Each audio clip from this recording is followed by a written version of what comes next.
What is going on, guys? It is Wrestlelamia here, back with another video. Join us now as we look at this week's edition of Dynamite, as well as the wildest news stories and rumors you need to know, including Dolph Ziggler in New Japan Pro Wrestling with a new gimmick, WWE looking to sign another female free agent, WWE's big announcement revealed, a former WWE star joins AEW, and much more. Be sure to subscribe and hit that notification bell for daily wrestling videos, and follow us on Facebook for exclusive lists. Also check out our new website, Wrestlelamia.com.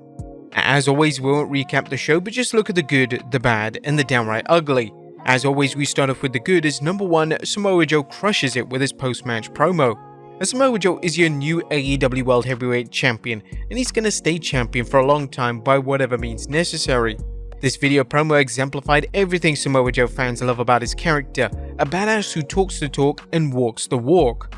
Joe relished in his win over MJF, taunting the former champion by pointing out how he outwitted him and destroyed him in front of his hometown fans. Number 2, Adam Cole tells all. Although the revelation that Adam Cole was the devil was a shock to no one, the storyline has been engaging and only lacked one thing: the requisite explanation for Cole's not so shocking betrayal of MJF. Cole laid out his master plan and why he went out of his way to destroy MJF physically and spiritually. He also unveiled the Undisputed Kingdom's blueprint for taking over AEW, including the group's members targeting various titles in AEW. Cole even set the stage for an eventual rift with current faction member Wardlow, as Adam predicted Wardlow would not only win the AEW World Heavyweight Championship, but turn it over to Cole once Adam is fully recovered from his injury. Number 3, Christian keeps up his scumbag game. Who better than Christian when it comes to playing the scumbag? Don Callis comes close, but Captain Charisma's celebratory promo was a, dare we say, instant classic, as Cage explained why he's 2-0 against Adam Copeland, ignoring his loss at World's End and saying he's done fighting the rated R superstar. Cage also took credit for his shocking win over Adam Copeland for the TNT Championship, ignoring Luchasaurus' pivotal role in taking out Adam after his match with Cage and Luchasaurus handing Cage his contract for a TNT match. Everyone knows that Luchasaurus is finally going to tire of Christian Cage, but AEW has done a terrific job keeping them guessing as to how much abuse the man in the dinosaur mask will take before snapping. Number 4, Darby Allin vs Takeshita Epic. Darby Allin vs Takeshita was a kind of match that appeals to AEW's fanbase, a brilliant bout between two exciting performers who always over-deliver in the ring, whether it's on TV or on pay-per-view. Anyone who questions why AEW signed Takeshita need look no further than this match. Number 5, taking time for the women's division. And we're not afraid to criticize AEW's woeful women's division, but we're also ready to give credit where credit is due. AEW devoted some time to promoting AEW's women's division, both with matches and segments involving its various stars. The women's in-ring work is lacking in many areas, but it's great to see AEW hasn't thrown in the towel when it comes to promoting it. Hopefully it can also work hard behind the scenes to improve the overall quality of the women's division wrestling. Number 6, an unlikely alliance. It's been said that the birds of a feather flock together, which is why babyfaces often team with their fellow babyfaces and heels team with their fellow heels. However, AEW doesn't insult its fans' intelligence by having wrestlers forget the past, as seen by last night's segment with the Undisputed Kingdom and Bullet Club Gold's Jay White coming out to congratulate Cole and company on destroying MJF. However, despite his admiration for Cole, White couldn't help but remember the devil and his minions laying him and his teammates out. This led to a wild brawl between White and the Guns, who fought fiercely until the numbers caught up with them. Thankfully, the Acclaimed and Daddy Ash showed up, as the two have a bone to pick after a beatdown at Cole and company's hands clearing house. This was well done, as well as the aftermath when White and the Guns walked away without any sign of thanking the Acclaimed and Billy Gunn, which is to be expected given the heat between both sides. Good storytelling and a reminder how to maintain long-term continuity to make stories even more exciting. Now that was a good. What about the bad is just number 1, a bit too much talking. Last night's promos were all excellent, but they seemed a bit too much. Dynamite had some good matches, but it would have benefited from either a high-profile match replacing one of the talk segments or other matches on the show. It was nothing ugly, as Dynamite provided a strong follow-up to World's End, letting fans who missed the show get an idea of how AEW's power structure has changed, and also setting the table for new matches including FTR vs House of Black and Trent Beretta vs Eddie Kingston for the Triple Crown. What did you guys think of Dynamite last night? Let us know in the comments down below. Now let's move on to the news.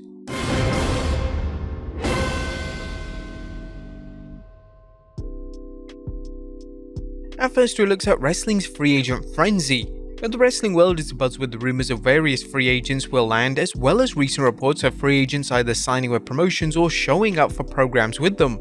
Let's look at the latest rumblings, including stories involving the former superstar Dolph Ziggler, Deonna Purrazzo, and Camille.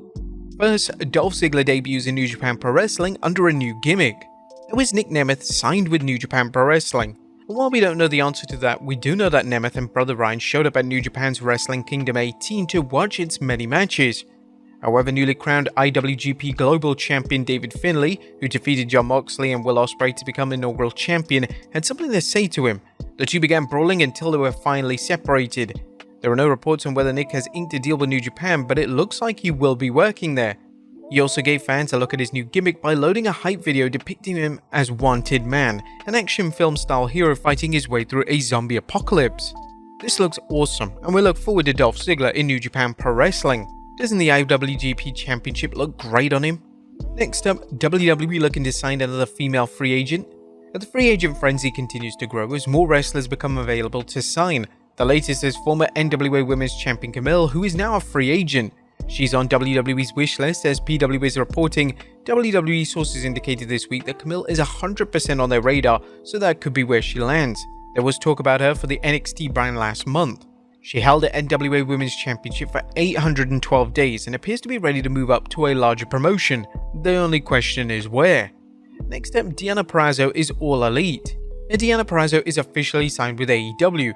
The three-time Knockouts champion showed up to confront Maria May and send a message to AEW Women's Champion Toni Storm, which could be good news as Purrazzo is one of wrestling's top talents and could do a great job feuding with Storm and eventually holding the AEW Women's Championship. Next up, WWE honoring 40 years of Hulkamania. According to WrestleVotes, the WWE has some big plans to honor the 40th anniversary of Hogan's WWF Championship win over the Iron Sheik, igniting Hulkamania. He mentioned WWE plans to celebrate the 40th anniversary of Hulkamania this month with various new merchandise items and collectibles for Hulk Hogan. I'm told that an appearance by Hogan is not out of the question, but also not planned as of now. The recognized start of Hulkamania has generally been when he defeated the Iron Sheik for his first WWE Championship on 23rd January 1984. The Hulkster also recently posted a video of himself training hard in the gym, a video that has immediately led to speculation whether he's considering one more match. Do you think Hogan will get one last match in WWE? Let us know in the comments down below. Next up, WWE's big announcement revealed. There's big news for WWE fans in Canada as WWE is bringing Money in the Bank to Toronto. The Canadian metropolis has a rich history of top events including WrestleMania, the Big Event, and SummerSlam, but this is the first time that Money in the Bank will take place there. But that's not all, as WWE has 3 shows booked for Toronto. They announced this on their corporate website, saying Scotiabank Arena in Toronto will host a multi-event weekend in July 2024, headlined by Money in the Bank on Saturday, July 6th. The weekend kickstarts with Friday Night SmackDown on Friday, July 5th and concludes with NXT Heatwave on Sunday, July 7th, featuring the brightest young talent in sports entertainment. WWE had a special on Peacock to announce a major announcement, but it seems that Sean Ross Sapp of Fightful mentioned that this was the major announcement. So why announce it a day early on Twitter if you were going to have a special announcement on Peacock? Hopefully that isn't the case. And finally, fans demanding a rubber match between Bryan Danielson and Kazuchika Okada. Last but not least, Kazuchika Okada defeated Bryan Danielson at Wrestle Kingdom 18, and now some fans are demanding a rubber match. The two have a record of 1 victory apiece against each other following last night's win for Okada and Danielson's victory over Okada at Forbidden Door. But there you have it, folks, the wildest news stories and rumors you need to know, as well as our look at Dynamite. Be sure to leave your comments down below, and I'll see you next time with some more wrestling content.